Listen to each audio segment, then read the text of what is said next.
Good morning, everyone, and welcome back to our Kabbalah and Coffee, our series on the Kabbalah of Shabbos. Last week we began a new maimer, a new discourse. With Alter Rebbe begins with a question. It says in the Torah, "Zachar es Yom HaShabbos l'kadshe," remember the Shabbos day to make it holy, indicating that it's the Jew's job, function to make the day of Shabbos holy. So the question he asked was, the Jew doesn't make Shabbos holy. Shabbos is holy on its own. Hashem made Shabbos holy. If you're talking about the holidays, for example, over there you could say that the Jews make it holy, because we establish when the calendar is, so we establish what day becomes the holiday. But on the regular Shabbos, weekly Shabbos, that's not up to the Jewish person. So that was the question. And he went on to say that in order to understand this, we have to first give a general introduction on what is Shabbos to begin with. In order to understand what is Shabbos, we have to first understand what is the meaning of what is the creation of the 6 days. And then we get to Shabbos. So he gave a whole explanation that the creation came about through a series of many contractions of Hashem's infinite light, and eventually it was diluted and lowered and evolved to the point where it enclosed itself in God's letters and speech, and that's how God created the world. But that's already a very concealed, finite, if you will, lowered godly energy. And what he calls over here the more external aspect of Hashem. So that's a synopsis of the first chapter. Today we will move on to the second chapter. And it begins as follows. Zeu shebachol ma'aser sheishis yemei bereishis ad acher vayichulu leinemar rak shem elikim. Ki im acher shenemar vayichulu chulu ki vayishavas chulu acher kach nemar b'yem asayis Hashem elikim nizkarach kach davke shem Hashem.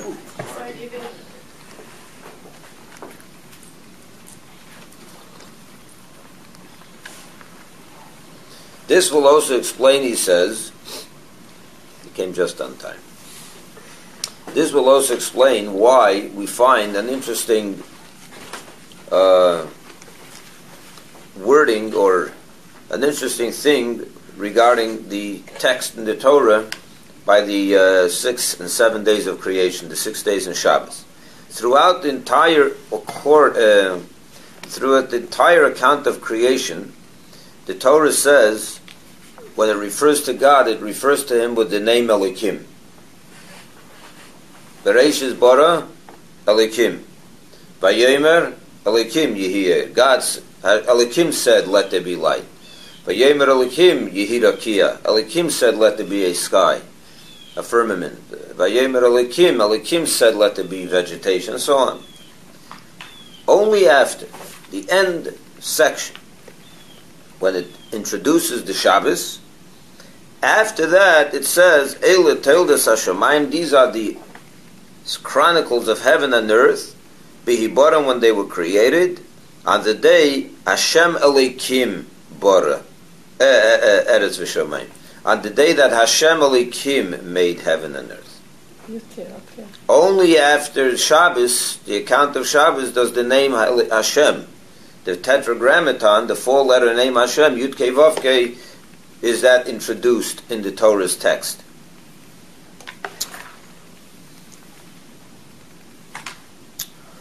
So, based on that which we learned last week in the first chapter,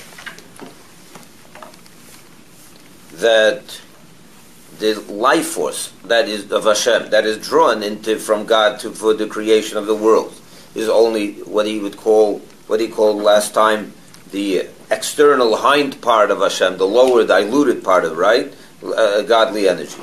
That will now explain why throughout the entire process of creation only the name Elikim is mentioned, whereas only after the day of Shabbos was recorded in the Torah, after the day of Shabbos is mentioned, that's when the name Hashem is mentioned for the first time.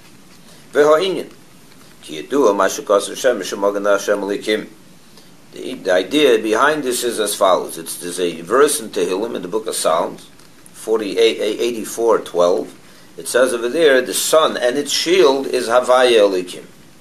In other words, the two names of Hashem and Elikim are compared to the sun and its shield. Kishem Hashem ksiv beyani Hashem leishanisi kenal labdi yislach tzadik yidichu ubechin is Elikim u'anar tiklashem Havaya nikr gam kin shemesh mishakos shemesh u'gan Havayichu k'dei li is yisavis abri yesh v'yayin. The name Hashem, Yud Kei Vav Kei, the Tetragrammaton, is that name. Regarding that name, it says, I, God, have not changed. That name is above change, above any kind of limitation, period. In other words, these two names refer to God at two different levels. Elikim is referring to a godly reality that is much lower. If you know that Elikim has the same gematria means numerical value, as Hateva, which means nature. Because Elikim is that part of God, that the godly energy that is enclosed in the creation of nature. So that's the level of Hashem, as it is much lowered, much more contracted, much more concealed, completely concealed. Whereas Havaya, Yud Kei Vav Kei, that is a level referring to a level of Hashem that is above creation, above time and space, an infinite level of Hashem. And in that way, the name Hashem is compared to the sun, and the name Elikim is compared is the shield. Just like the sun, if the sun would shine to the earth without a shield, it would burn up everything. It would be too much for us to be able to receive the sun, the light of the sun at that level. So what did Hashem create? He created a shield for the sun. What exactly the shield is, I'm not sure, but He created a sun with something that shields the light, so that we can now benefit from that light. It's covered a little bit, so it comes down to us in a way that we can benefit from it. The same way, Hashem Elikim is the same thing. Hashem is the undiluted, unconcealed light of Hashem, whereas the Elikim serves as a narrative, as a cover, as a shield for the name Hashem. In other words, it conceals it so that creation can take place. Where does creation come from? Creation comes from the name Hashem. The name Hashem, Yud Kei Vav Kei, is the name referred to, is the name that we refer to.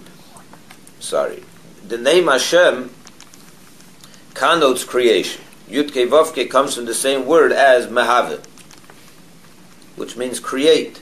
But that light, that's an infinite light. Only Hashem and His infinite level can create. But if creation came directly from that infinite level, it would never be able to take on independent existence. So Hashem puts a shield, so to say, conceals the name Havaya through the name Elikim, and that gives the possibility for the light to now be absorbed in creation and to create, and that creation should take on existence and so on and so forth. And this is the same as the letters of the words of speech. Elikim is the same, the name Elikim refers to Hashem as He is enclosed in His speech. And that's where creation comes from in its final step.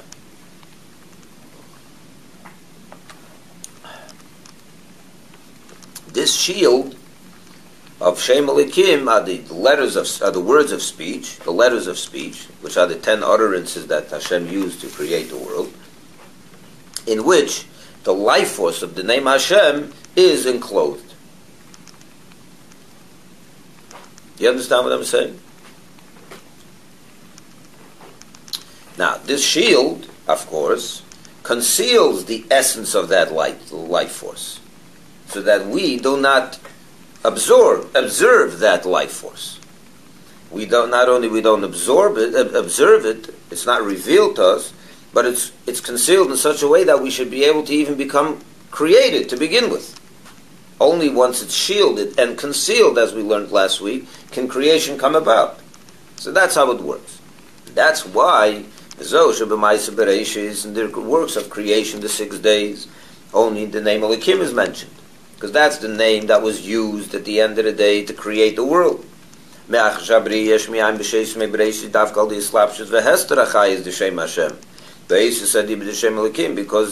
the creation of the world that came into being from nothingness in the 6 days of creation, in that first week, can only have happened through the name Hashem being enclosed in the name Elokim. So that's why the name Elokim is used.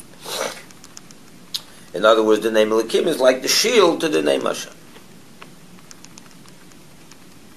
Now he's going to explain why, after the day of Shabbos was introduced, can the name Hashem now become known to the world?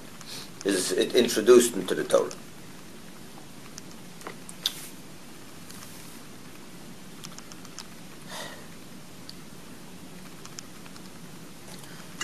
And to give a little synopsis of what's coming, so I will tell you like this. Shabbos is the time of the Aliyas HaElamis. What that means is the worlds are elevated. And if you remember, we learned a discourse about a half a year ago, or something like that, also on the topic of Shabbos. There was explained that what happens. What does it mean Hashem rested on Shabbos? The question the Alter Rebbe asked in that discourse was, how could you rest from creation? If you rest from creation, the world ceases to exist. We know that creation is a constant thing that's happening. It can't be, it's not so that God created it one time, and now it is. It doesn't happen that way. Something from nothing has to constantly be created. It can't stop for a second. If it stops for a second, if God would stop creating for one split second, the world would return back to nothingness. So how could you tell me that on Shabbos he rested?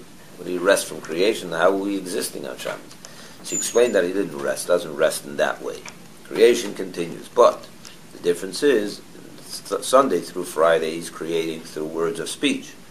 On Friday night to Shabbos night he's creating through the words of thought. The world is being thought into existence. What's the difference between thought and speech?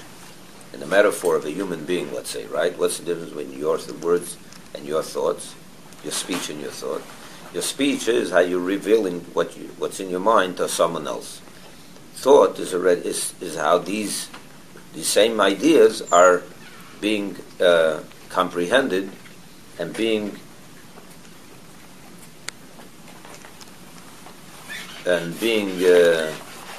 communicated within yourself. So that's how it is on Shabbos as well.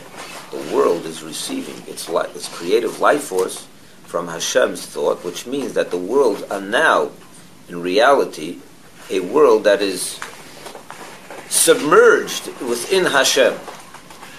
Just like your thoughts are within you, they're one and united with the person who's thinking them. The same way the world is now receiving its life force without the concealment and enclosement of speech.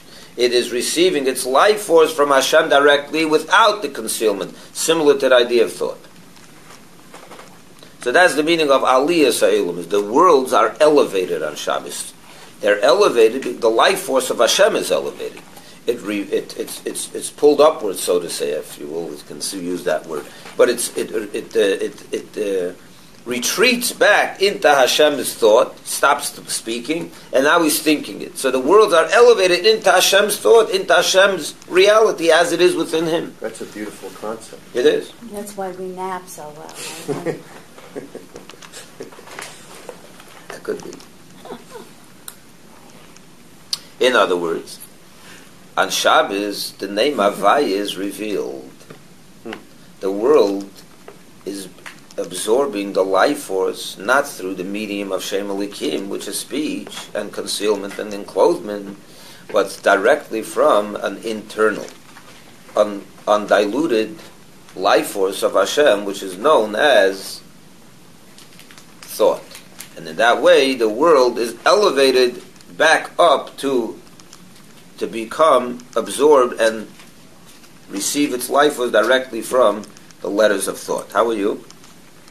Good. That's good. Okay, so that's why the name Hashem is introduced once the Shabbos is introduced.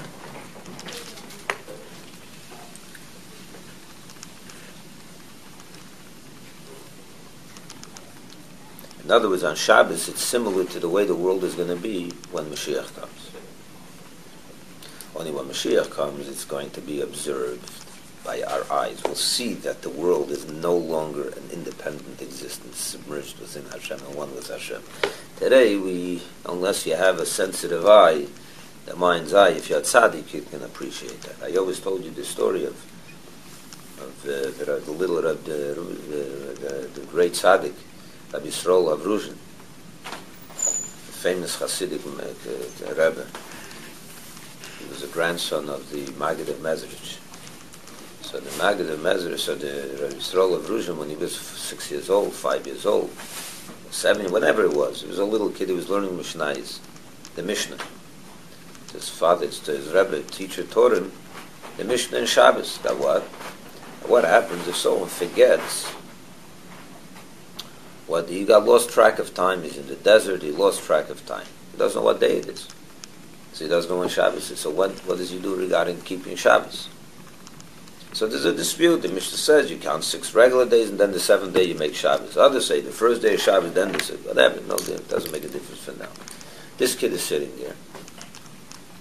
And he raises his hand and he tells his teacher, I don't understand what you mean. What do you mean someone forgets when it's Shabbos? You look outside, you see when it's Shabbos. You see when Shabbos is. So the teacher realized what's happening here, that he's got a kid that's not a kid in his classroom. So he told him to keep silent. And he went to his father and told him what had happened. He said, you have to, this kid needs a different type of teacher, he needs a different type of guy, he can teach me, you know what I'm saying? He's a holy kid. This is a neshama from Atzilus, you know what I'm saying? If he looks outside and sees Shabbos, he's on a different... With most people, you don't look outside, you see trees, you know. Alright, so that's a synopsis. At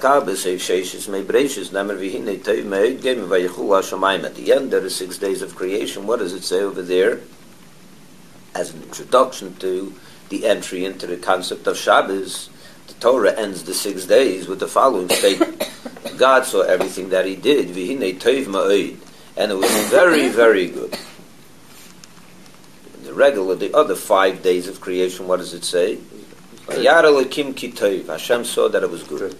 It doesn't say that he saw that it was very good, exceedingly good.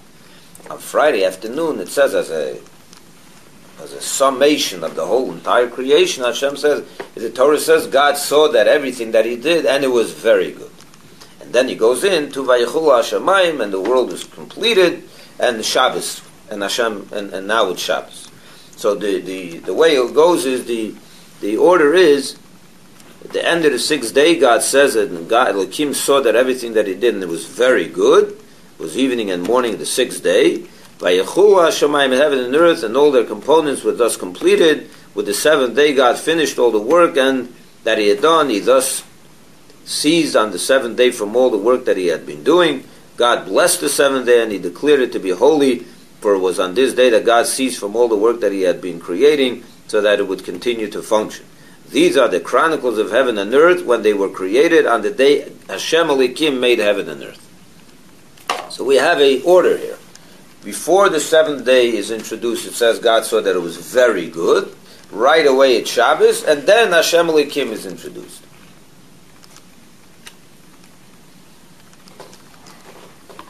Now, in other words, only after Hashem saw that it was very good did he bring Shabbos into the world, and only then does Hashem become introduced to us. Okay. So he explains. Pirush teiv meid, he begins bal tshuva, ki do the teiv ze yitzer teiv, meid ze yitzer horov, shenefach lo teiv al dei tshuva. Our sages tell us, so first of all the question, what's the connection between very good and Shabbos? Right? Because that's the last thing it says before Shabbos. This will be explained by understanding the statement of our sages regarding the words Tov Ma'id. Rabbis tell us that Tov is a reference to the Yetzer Tov, to the good inclination, and Tov Ma'id is a reference to the evil inclination. Yeah, that's what the rabbis tell us. Good is the good inclination, very good is the evil inclination. Now, what does that mean? It seems to be it doesn't make any sense. So the rabbis explain, the sages, the Hasidic masters explain that what does it mean that very good is the Yetzer Hara? The Yetzer Hara when it is transformed to becoming good. Now, the meaning of this is like this. There's a difference between a tzaddik and a Baal Tshuva. A tzaddik is a perfectly righteous person who never sinned and therefore never did tshuva. A Baal Tshuva is someone who has sinned but has returned to God. Baal Tshuva is someone who is a penitent, someone that sinned and became good. Not tzaddik. No, I'm saying that's the Baal Tshuva. Yeah.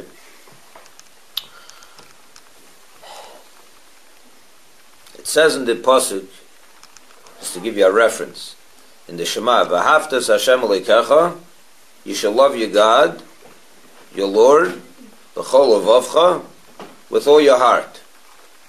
So the rabbis tell us the word levavcha is spelled with two bases for no reason. It should say b'chol libcha. If you really want to speak in Hebrew properly, you should say "V'haftas Hashem Elokecha b'chol libcha," with your whole heart. What does levavcha mean? So the rabbis tell us levavcha refers to two inclinations that are in your heart. It's a double heart. Two hearts. Two inclinations. That means you have to love your God with your good inclination, and guess what? You even have to love your God. A greater accomplishment is if you love Him with your evil inclination. How do you love Him with your evil inclination? When you transform it to good. And that is the advantage. We know that there's a statement in the spiritual level that about tshuva reaches, the tzaddik never reaches. You know that? The Malkum Shabbat Tshuva the main tzaddik in Gemurim Yechelim Lamed. In a place where a Baal Tshuva reaches the high level that a person who returned to God reaches, spiritual level, even the tzaddik, the great tzaddik can't reach. Why? Because through tshuva, what do you do when you do tshuva? There's a person that sinned.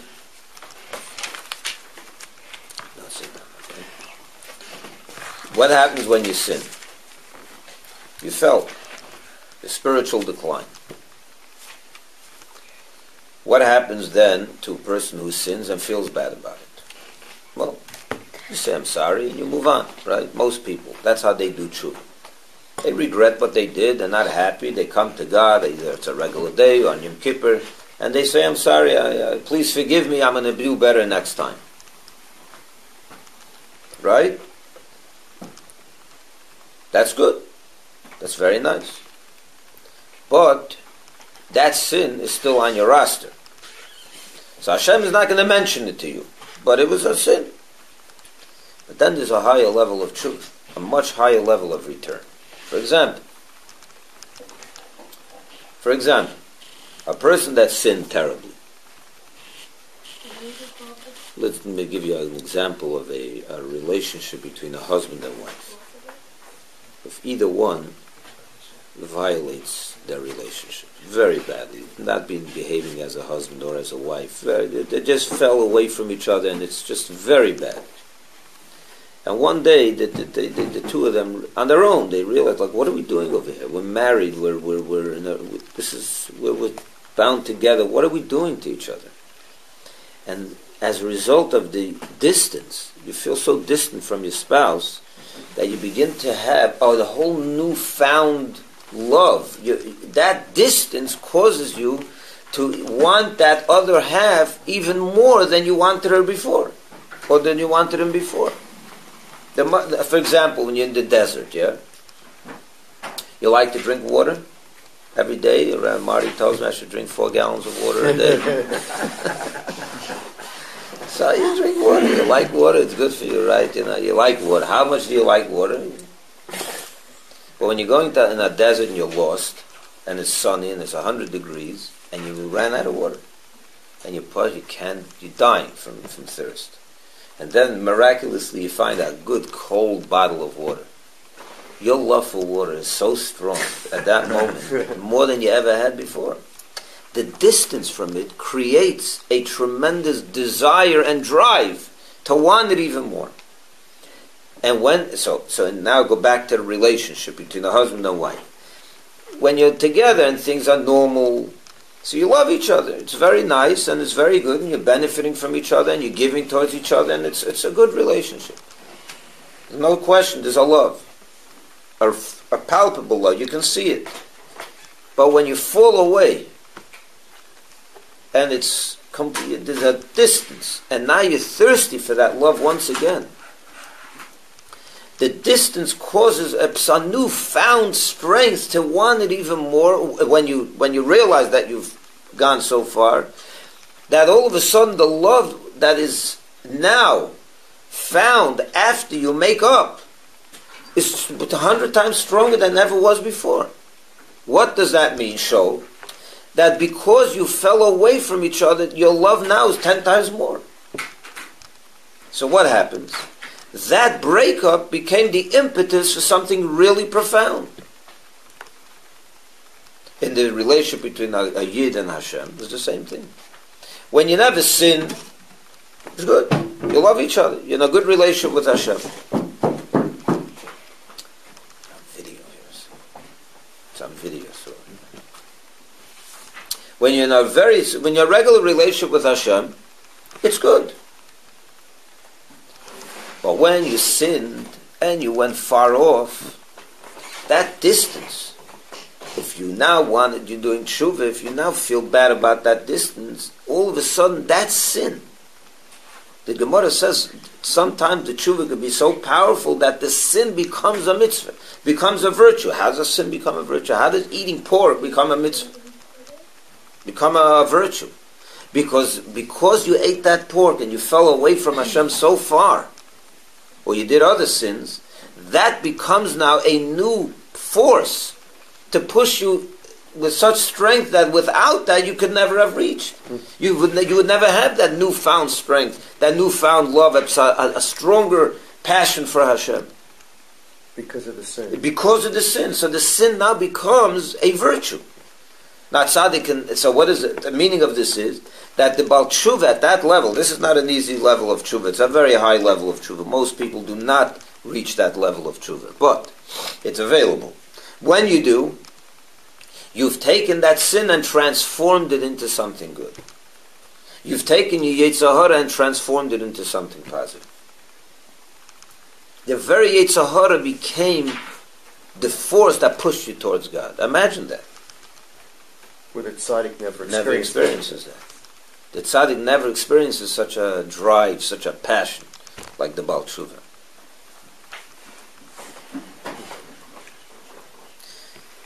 You understand? So that's the meaning of transforming the bad into good. That's Tov Ma'id. Now you understand what it means exceedingly good. When a Yid starts loving Hashem as a result of his sins with such passion, that's really good. That's even better than Tov. Hashem likes that more than anything else. He doesn't like you to sin. Don't say to yourself, okay, I'll sin. Then I'll get stronger later. It usually doesn't happen. You need to have tremendous force to be able to transform a sin into good. So don't rely on it. But if you did sin, it's available. It could happen. And then when it does, Hashem sees that as the ultimate exciting. That's what He really, really enjoys. When you took darkness and you transformed it to light. You took a negative and made it a positive. It's known that, as I mentioned before, that this statement of our sage, that in the place that tzaddik stands, Baal Tshuva reaches that tzaddik can't. Because what happens what happens by Baal Tshuva? He has, what the first thing a Baal Tshuva has to do is, when you get used to sin, it becomes very challenging. It becomes a big problem. So what do you have to do first? The first step of Baal Tshuva is to say no to his drives. To say no to what's sin? Sin is a result of your ego, of your desires. Right? I want that piece of meat. You want it. I'm attracted to that piece of meat. Hashem says no, you say yeah, and you do it. That's a sinner. It's a result of his passion to something that he's not supposed to have. Next time you decide, okay, I'm going to become a better Jew. So the first thing you have to do is you have to say no. I want it, but no. To break the negative drive. To break it. To subdue it. Only after you subdue it for a little or for a while could you then transform it. First you have to break it. It's called in Hebrew, in the vernacular of Chassidus, iskafia. Itkafia, to subdue, to break, to bend. To bend the negative drive. Don't give in. Then you have ishapcha, where you totally transform it, you turn it around. Where it no longer is a prafaker, it became now the impetus for a new found passion for Hashem. In other words, the Baal Tshuva, the love that a Baal Tshuva has is with great strength, even stronger than the tzaddik. Correct? And it is from, where is it, how does it work? It's from bottoms up. It comes from within you. You have to work at it, and you have to develop it and accomplish it.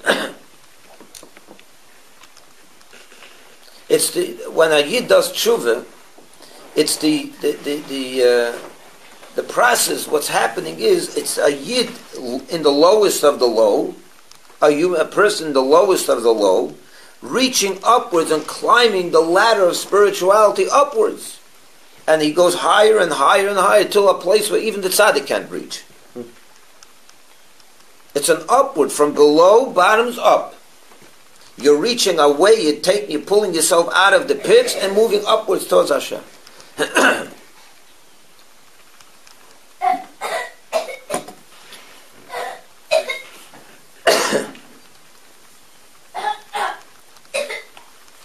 What does that mean? To be more specific, the Baal Tshuva is in a very low place. Because he's in such a low place, he feels very distant. So what does he do? He feels how far he is from Hashem, and he's sunken so deep into negative behavior. So therefore, he wants to run away from that lowliness. So he pushes himself out of that lowliness and reaches upward towards Hashem. So the idea of tshuva is from bottom, from the lowliness to reaching upward to Hashem. Like the pasuk says, that this level of love cannot be even the greatest waters, the stormy waters, can never extinguish this love. This is powerful love that nothing can ever extinguish it.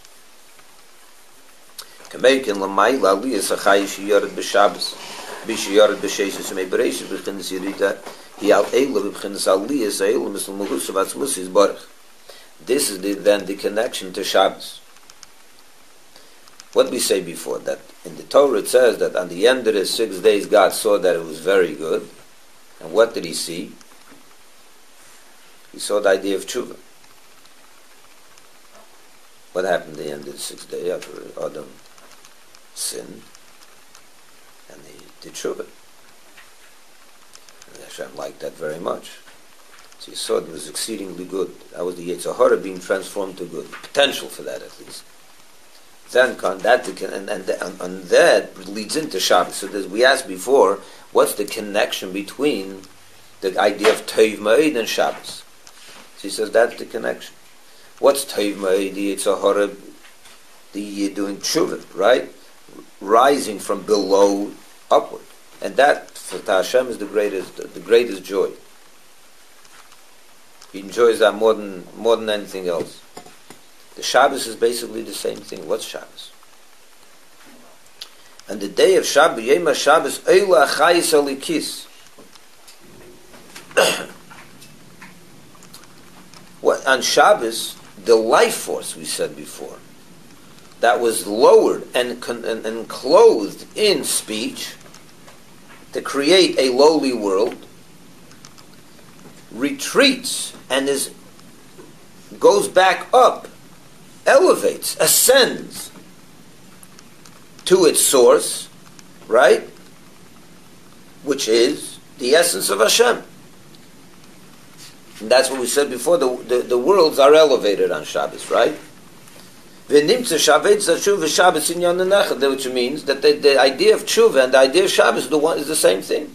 It's both.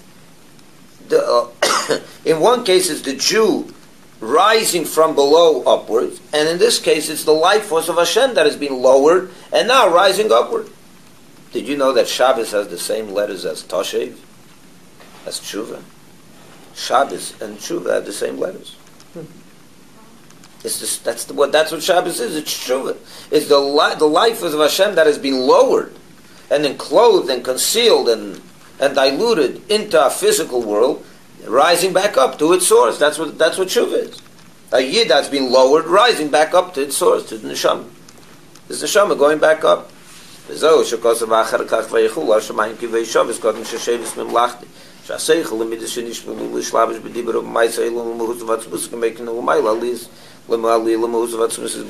Shabbos? Rest.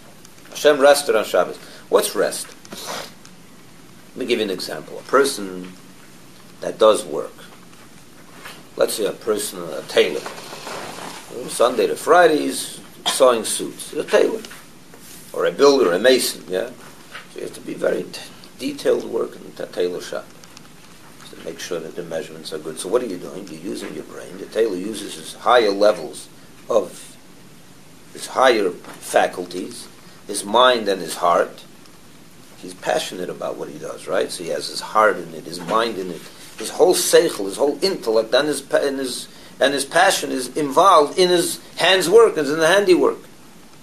So the seichel and his intellect and his emotions are lowered into his hands' work, invested in what he's doing. What happens when you stop? When you rest? Though that life or the intellect and the emotion that have been invested in your hands now retreat back to its source, to where it was, to where it belongs, to its heart, to the mind. That's what rest is. That's what rest really is. Not that your hands go to sleep. It's the life that has been invested in your actions are now going back to its natural place.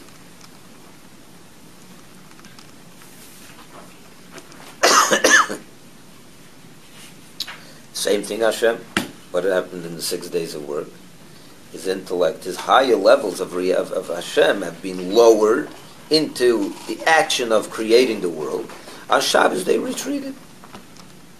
They return, and the world returns with it. That's the word.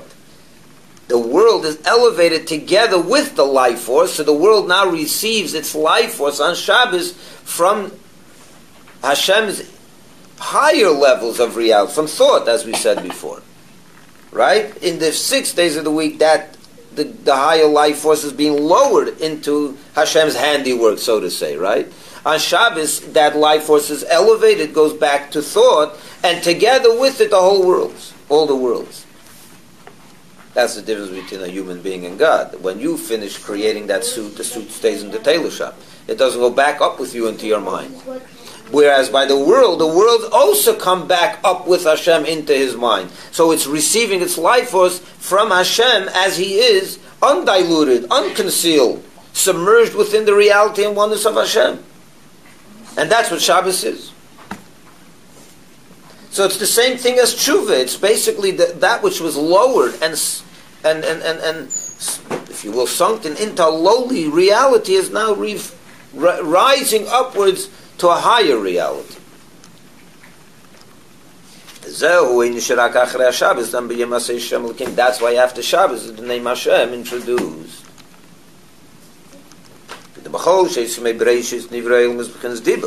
All the 6 days of the week, the world was created from Hashem's speech, which comes through contractions of it, through Shem Elikim, the name Elikim. Because the name Hashem was not revealed in the 6 days of creation, only Elikim, as we said before. But after he finished his work, and he was restful, he was happy, he was content. Which means that the life, that's the meaning of the life going, returning back upwards into his higher reality, then the name Hashem is revealed, because that is the name Hashem. Hashem in his higher reality. In other words, the Shabbos, when it says that the life force goes back up, it doesn't mean that it's separated from the world. On the contrary, the world is going up with it, as we said before. In other words, on Shabbos, the name Hashem is revealed in the world. The Ruzhin, you can see it. You and me have to wait for Mashiach to come to see it. But it's there.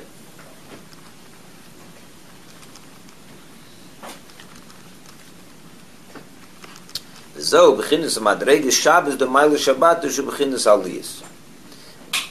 in the Zohar that the night of Shabbos, there's 2 periods of Shabbos, the Friday night and Shabbos day. 12 hours of Friday night and 12 hours of Shabbos day. So the night of Shabbos, that's what happens on Friday night. The worlds are elevated, the life force of Hashem goes back to its source together with all the worlds, and we receive our life force from Hashem, and his highest level is that of thought, as we said before, Shem Hashem. It says that the day of Shabbos, the rest is on a much higher level, which he doesn't get in over here. That's a whole different thing. But Friday night, that's the meaning of Shabbos. That's what happens on Friday night. The life force of the world is elevated. And regarding this is what the rabbis meant when they said that Shabbos is holy on its own. It doesn't depend on anything a Jew does. But that happens by itself. That's Hashem working. That's not us. This is all happening from Hashem's side. We don't. This is whether we do, we don't. What he's going to explain later. Then there comes now another level of Shabbos, which is that a Yid has to add into the Shabbos. Till now, we explain what Shabbos is on its own. The idea of tshuva, elevating from below, body, thought, speech, the whole idea. That's from Hashem. That's the meaning that Hashem makes Shabbos holy. But now we ask in the beginning of the Maimer, what does it mean that we have to make Shabbos holy? There's another level of holiness of Shabbos that a Yid adds into the equation. That we'll learn next week, or next few weeks. Yeah? Yeah, next week. That ends chapter 2. Shakar.